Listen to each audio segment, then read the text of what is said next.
12 soat yonida ishlab, yana uyga borib ovqat ham qildiradi, ezib. Zarurmi sizlarga? Ishxonangizdan olib kelib yesanglar bo'lmaydimi? Bir hafta 10 kun oldin uyga borib ovqat qilgan jarayonlarimizni qo'ydik. Sizlarni maslahatingizga amal qilamizda bugun. Kechki taomni shota tayyorlab olib ketamiz.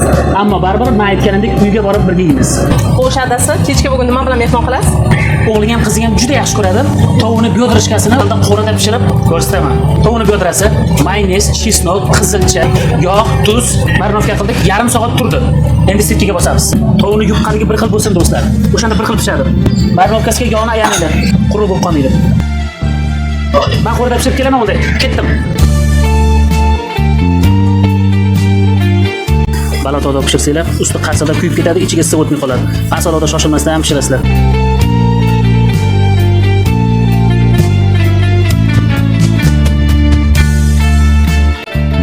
Qo'llaringiz rosa xursand bo'lishadi. Adasi pul oldim, qochdik. Ovqatimizni tayyorlab olib, endi uyga borib biqin qilamiz. Yana o'sha gap azizlar, biz uyda ovqatlanamiz farzandlarimiz bilan. Bu farzandlar tarbiyasi uchun juda muhim. Qani bolajonlarim, sizlar yaxshi ko'rgan tovuq olib keldim, yoqimli ishtaha. Mana, bularni.